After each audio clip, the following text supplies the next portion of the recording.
Assalamualaikum warahmatullahi wabarakatuh. Shalom, Om Swastiastu, Namo Buddhaya, salam kebajikan.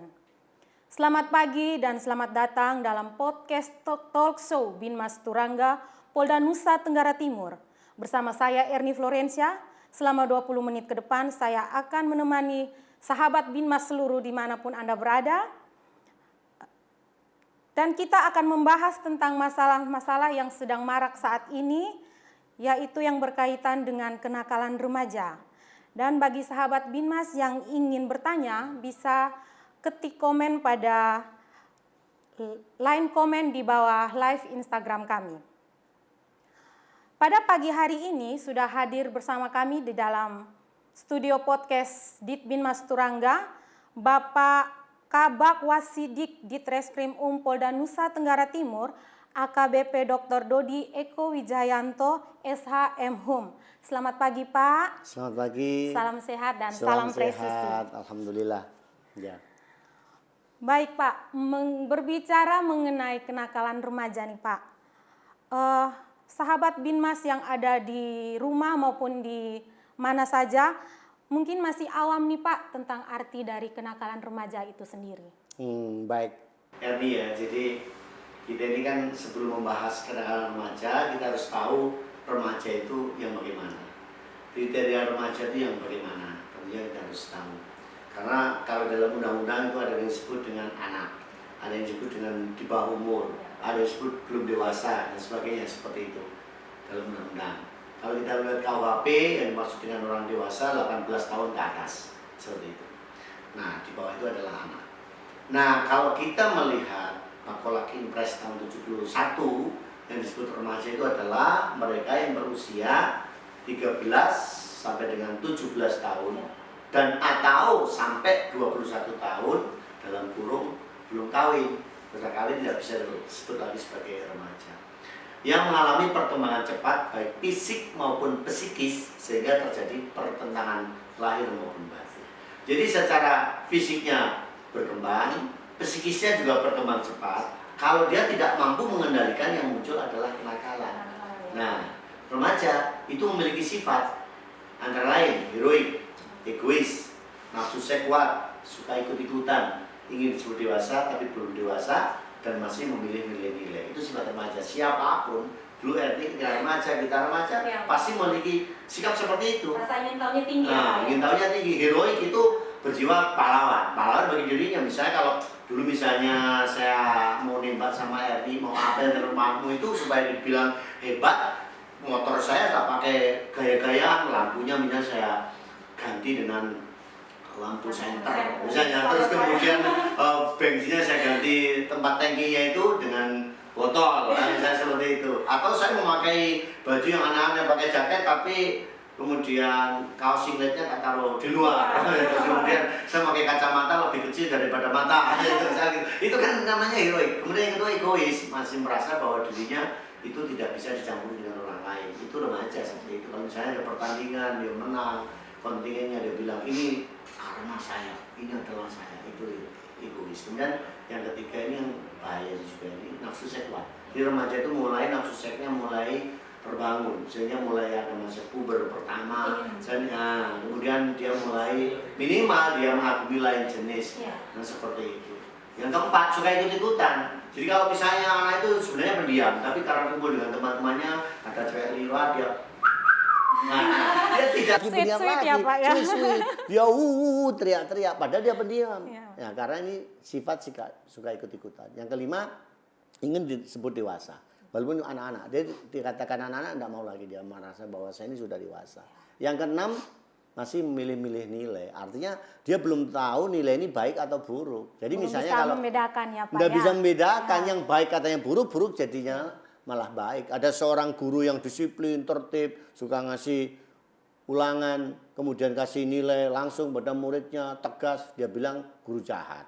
Nanti kalau ada guru yang malas masuk di sekolah itu, dia sering libur, dia mengatakan, "Oh, ini guru ini bagus, ini hebat." Yang seperti itu. Jadi masih milih-milih nilai. Ini sifat yang dimiliki oleh remaja. Kalau mereka tidak bisa mengendalikan pada dirinya, maka yang muncul adalah kenakalan. Kan tidak mampu untuk bagaimana menyeimbangkan kepentingan antara fisik dan psikis itu, gitu Erni. Seperti itu. Sebenarnya Pak, apa tuh yang menyebabkan remaja sampai bisa nakal? Nah, Yang menyebabkan remaja bisa nakal itu karena itu tadi saya sebutkan bahwa dia tidak bisa menyeimbangkan. Misalnya begini, dia sudah mulai nafsu seks ada, dia mulai mengakui lain jenis. Karena dia tidak bisa mengendalikan dirinya, maka dia melakukan perbuatan melanggar kesusilaan, dia melakukan hubungan seks yang belum waktunya, misalnya seperti itu. Dia ingin kepuasan diri disebut hebat, dia pakai narkoba dan sebagainya. Itulah penyimpangan yang terjadi itu karena dirinya tidak mampu mengendalikan perkembangan fisik dan psikis yang cepat itu tadi. Hanya muncul yang namanya kenakalan. Gitu ya, ya. Pak, ada istilah kenakalan khusus nih Pak. Kira-kira apa itu Pak? Oh, jadi begini, sebelum kita mengenali kenakalan khusus, kita harus tahu kriteria kenakalan itu ada kenakalan remaja yang melanggar norma susila. Ini yang tingkatan paling rendah. Jadi tidak sopan misalnya, tidak sopan sama guru, tidak sopan sama orang tua, ini melanggar norma susila. Terus kemudian suka misalnya kencing di pinggir jalan seenaknya sendiri, melanggar norma susila ini. Dulu Ya, pernah kita ini masih kecil, contoh ngambil begini ya toh, lari-lari begini nih. Ya, Norma Pak. susila ini yang pelanggaran yang paling rendah. Kemudian yang kedua adalah melanggar norma agama. Ya. Norma agama ya semuanya adalah yang kaitannya dengan pelanggaran membuat dosa. Kalau dia muslim, waktunya sholat, dia tidak sholat. Ya ini melanggar norma agama. Waktunya puasa, tidak puasa. Misalnya seperti itu. Kalau Kristen waktunya ke gereja, dia Ya, tidak ke tidak gereja. ke gereja, Melanggar Pak. norma Ya. agama dia. Kemudian berikutnya adalah melanggar norma hukum. Apa yang diatur oleh hukum itu dilanggar. Kalau itu kriteria masih remaja namanya kenakalan. Tapi melanggar norma hukum. Yang kamu katakan tadi adalah melanggar norma khusus. Artinya dikatakan pelanggaran khusus. Ini adalah ada dua. Yang pertama adalah penyimpangan seks. Jadi Seks belum waktunya menyimpang. seks. Iya. Ya artinya menyimpang itu dia melakukan belum saatnya. Belum saatnya. Nah, karena ada penyimpangan yang dalam arti dia seks laki sama laki-laki, perempuan sama perempuan, ini penyimpangan juga ini perbuatan. Tapi ini belum saatnya dia sudah melakukan. Ya. Nah ini kasus di NTT saja, kejahatan ini yang terkait menimpa kepada anak dan perempuan aja tahun 2021 sebanyak 231. Banyak kok di Banyak, NTT Pak, ya. ini. Makanya sering kita webinar tentang itu, kemudian sering sorotan dari kunjungan pusat juga datang ke sini untuk asistensi masalah-masalah itu. Karena negara Indonesia wilayah luas dan negara Nusa Tenggara Timur ini merupakan sebuah provinsi kepulauan yang luas. Jadi sering terjadi. Kemudian yang kedua adalah narkoba. Ini termasuk kenakalan khusus. Ya. Jadi kalau Eri katakan mengapa disebut kenakalan khusus? Karena harus ada perhatian khusus dan perlakuan secara khusus. Seperti itu. Jadi kalau misalnya kenakalan khusus tidak bisa dihadapi dengan biasa-biasa saja. Dengan cara-cara yang khusus. Khusus juga ya Pak Khusus ya. juga. Makanya penanganannya khusus. Nah itu dia. Dulu saja kalau kita ini yang namanya narkoba saja, dulu kan hanya reskrim itu aja ada namanya kabak restik gitu dulu di Polda itu, kabak reserse narkotik. Akhirnya berkembang menjadi direktorat tersendiri. Akhirnya berkembang Polda itu ada 3 direktorat, reserse itu ada kriminal umum, kriminal khusus, kemudian direktorat reserse narkoba. Itu berkembang. Kemudian ada BNN. Jadi kita ini sudah banyak yang menangani kasus-kasus yang terkait dengan narkoba, tapi nyatanya juga pasti ada. Masih ada. Kenapa kok bisa terjadi? Iya, Pak. Kenapa kok bisa terjadi? Kok masih ada kejahatan padahal dengan cara penanganan yang luas, dengan kualitasnya ditingkatkan, kuantitasnya ditingkatkan, tapi masih juga ada pelanggaran. Kenapa? Jadi, kok masalah beta yang tanya, harusnya Eri yang tanya sama beta. Kenapa kok bisa itu terjadi? Ini beta jelaskan toh. Iya, Pak. Jadi karena kejahatan menurut kriminologi itu adalah berdasarkan deret ukur. Kalau kita sebagai aparat penegak hukum deret angka. Jadi deret angka itu 1, 2, 3, 4, 5, 6, 7, 8. Kalau deret ukur kan 0, kemudian langsung mili, senti, desi, meter, kilometer dan seterusnya. Begitu. Erna. Baik Pak. Selanjutnya, apakah ada upaya nih Pak dari pihak kepolisian dan solusi dalam pencegahan masalah kenakalan remaja Nah ini sendiri itu Pak? dia. Solusi yang paling penting ini adalah peran kita sebagai polisi. Pertama kalau tugas preemptif, tugas-tugas pembinaan ya kita harus rajin ke sekolah-sekolah, melakukan pembinaan sesuai dengan ukuran mereka. Jadi kalau seperti misalnya anak SD, dulu saya waktu di Polda Jatim pernah bikin boneka Semeru. kita Boneka dalang. ya, Pak, Iya, ya. untuk anak SD cocok. Kalau SMA tidak cocok yang seperti Iya. itu. Kalau SMP mungkin ada lomba membuat karya puisi Kamtipmas misalnya. Untuk anak SMA ada lomba tarik suara. Jadi ada atau lomba. inovasi-inovasi Jadi ya, inovasi-inovasi Pak. sesuai Iya. dengan dunia mereka, sesuai Iya. dengan umur mereka. Yang seperti itu adalah bagaimana memberikan kepada mereka supaya tidak ada peluang untuk arah ke kenakalan. Kenakalan Jadi itu ciptakan dari situ kita. Terus kemudian yang paling penting dirinya sendiri. Makanya kita sebagai orang tua ini harus terlibat dalam hal ini betul-betul intens kepada anak-anaknya. Jadi ada kesempatan untuk berbuat semacam itu. Misalnya kegiatan positif, ada kegiatan pramuka, Ya. kegiatan OSIS, drum band, ngaji, keagamaan. keagamaan, Ini ya, makanya Pak. coba saya kasih Benar, sebuah harus pantun. dipupuk ya, Pak, Nah, ya. boleh tak kasih pantun? Boleh, ya? Pak, Satu silakan. pantun begini. Kalaulah mangga, pilih yang merah. Nah, mendapat 4 untuk dibagi.